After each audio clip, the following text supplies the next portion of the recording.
In this video, we will talk about how much heat is required to heat 866 grams of water, initially at minus 10 degrees, to the temperature of 126 degrees C. So the way you do this problem is that you have to break it up into steps. There's two temperatures that are very important, not just the minus 10 and the 126, which is our initial temperature and our final temperature. There's two other temperatures that are important. One is the temperature at 0 degrees. When you're at 0 degrees, you're sort of at an equilibrium between the solid version of the water, and the liquid version of the water. And then the second important temperature is 100 degrees. That is when you're at an equilibrium between the liquid form of water and the vapor gaseous form of water. So really, we're talking about not two temperatures here, but four temperatures. So we have to split this apart into transitions. We have the first transition from minus 10 to 0 degrees. And then at 0 degrees, something happens. We call that a phase transition. Then we go from 0 degrees to 100 degrees C. Then at 100 degrees, something happens. That's called the phase transition, also known as the boiling point. And then finally, we calculate the heat going from 100 degrees to 126 degrees. So we have to split this problem into 5 individual parts and then sum up the heats for those individual parts. Notice here that we want our answers to be in kilojoules. Sum up the heats of 5 parts when we split this. So once again, let's go back to the problem here. We're going from minus 10 to 126, but first we got to go from minus 10 to 0. Here we'll use the specific heat given to us in the problem of ice, because right here it's mostly waters in the form of ice. Then once we hit 0, we got the phase transition, so we have to overcome the heating of melting or fusion. Okay. And then from 0 to 100 degrees C, we'll use here the specific heat of liquid water. Actually, we'll use the specific heat of steam because, here we're at 100 degrees or more between steam and liquid water. And then at 100 degrees, we have phase transition temperature. We'll use the delta H of vaporization. So for this, we'll look it up in our textbook. It's about 40.1 kilojoules per mole, I believe. And then the delta H of fusion, that constant for 1 mole of water is around, and we can get a more specific answer. I think it's about 6.01 kilojoules per mole. And then final 100 degrees to 126 degrees, we're going to use Q equals MS delta T. The S we're going to use here will be the specific heat constant for steam given to us in this problem. So let's go ahead and solve for heat number 1. So the problem tells us we're starting off with 866 grams of water. So that's our mass, 866. The specific heat, we're going to use the specific heat of ice, which is 2.03 joules over grams degrees C. That's given to us in the problem. Delta T is final minus initial. Final here is going to be 0 degrees C. And then initial is going to be minus 10 degrees C. So in essence, we're going to be 0 degrees minus into minus is plus. So doing this on my calculator, let's calculate, cancel the units. Grams cancels, degrees C cancel. So 10 degrees C times 2.03 times 866 grams. The answer that I'm getting is about 17,580 joules. Let's go ahead and move the decimal point 3 places. So 1, 2, 3. Let's call it 17.58 kilojoules. I'm putting it in kilojoules, dividing it by 1,000 because the problem asks us for our final answer to be in kilojoules. So we'll go ahead and do that. So we got number 1 down. I'll just label that as a 1. By the way, we are going from minus 10 degrees C to 126 degrees C. So we're heating. So in a heating-cooling curve, you can go in the heating direction or in the cooling direction. Since we're going in the heating direction, we're adding heat. We would expect, because this is an input of heat, the input of heat gives our value of heat that's required positive. If this was giving away heat, which is not, it's not giving away heat. But if it were to give away heat that is cooling, then the corresponding heats are going to be negative. All right, so we got heat 1. Let's go ahead and do heat 2, which is the phase transition. Now we're at 0 degrees C. Fusion for water is, and I looked this up in the back of our book, it's about 6.01 kilojoules per mole. Okay, so this is a constant, and that's something you'll look up in the book. And a test, I'll give you that value. So now we're talking about phase transition. This is part 2 of our heat. So we're starting out with 886 grams of water. And let's go ahead and convert that to moles. So for every 1 mole of water, it's about 18.03 grams of water. And we can calculate now our heat of fusion. For every 1 mole, it takes 6.01 kilojoules to fuse or melt. It's the same thing. So that constant here is for every 1 mole, it's about 6.01 kilojoules.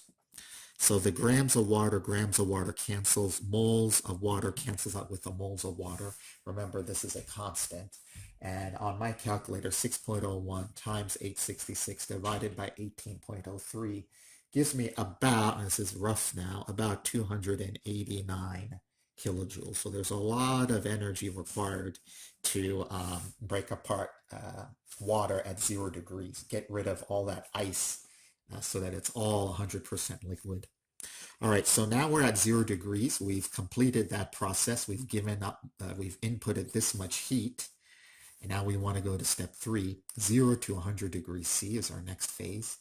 And we're going to use Q equals ms delta T, utilizing the specific heat for, now we're going to use steam, because here we're at 100 degrees, we're more at steam. So Q equals ms delta T. Our mass is 866 grams. Specific heat, we're going to use the specific heat of steam now that's given to us in the problem. And then final minus initial. So we are at 100 degrees and our final is 100 degrees. Our initial is at 0. So final is 100 degrees C, and then initially we're at 0 degrees C. And so the degree C cancel, the grams cancel.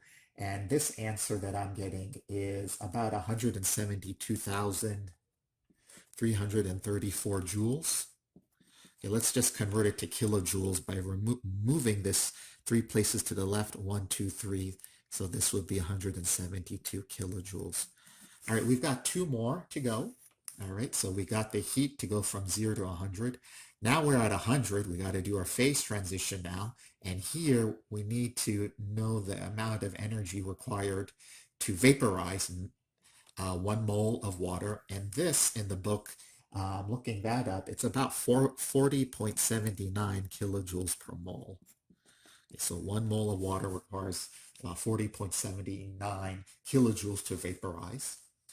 Okay, that's 1 mole. We actually have 866 grams. So part 4 now is phase transition. We are technically at 100 degrees now. We're starting out with 866 grams of water. And at the phase transition at 100 degrees, we already did the one for 0 degrees. Before we do that, let's actually convert this to moles. So 1 mole of water is about 18.03 grams of water. And now let's utilize our vaporization constant. The delta H of vaporization for water is 40.79 kilojoules per mole. Again, I got that from your textbook. Okay, one thing I like is our units cancel out nicely. Grams, moles cancel. And here, this is a huge number here. This is about 1,959,187 joules. But we can convert it to kilojoules, 1, 2, 3, about 1959.2 kilojoules. All right, our last one here, we're at 100 degrees. We got our heat to now go from 100 to 126. So we're already past 100 now for 866 grams of water. So now we're going to do 100 to 126 degrees C. So here is step 5. And we're going to use Q equals ms delta T.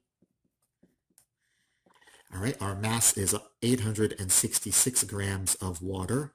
The specific heat, we're going to use the specific heat of steam now. which was given to us in the problem as 1.99 joules over grams degree C. Final minus initial, so our final temperature is 126. Our initial temperature is 100 degrees C. So 126 minus 100 is 26 degrees C.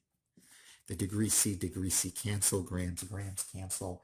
And doing this on our calculator, on my calculator, I'm getting about 45,000 or so, 44,806, 806.8 joules. Let's get it to kilojoules by moving the decimal place 3 places to the left. 1, 2, 3. So about 44.80 kilojoules. Okay. So we got the heats for all of our steps. Now it's just a matter of adding things up. So let's add heat 1 here. Heat 2 is 289 kilojoules. That was our phase transition, if you remember, at 0 degrees. And then heat 3 is 172 kilojoules. Heat 4 is 1959.2 kilojoules. Heat here is heat 5, 44.80 kilojoules. So adding up all these heats, I'm getting a total value, more or less you should get around 2,483 or so kilojoules. That is the amount of heat that you have to input, that we have to input, to get temperature of water to go from minus 10 degrees C to 126 degrees C. Remember, this is an addition of 5 different heats from minus 10 to 0. At 0, we do a phase transition. Then the heat required to go from 0 to 100. Then the heat required to overcome the phase transition, which is at 100. And then finally, the heat required to go from 100 to 126 degrees C.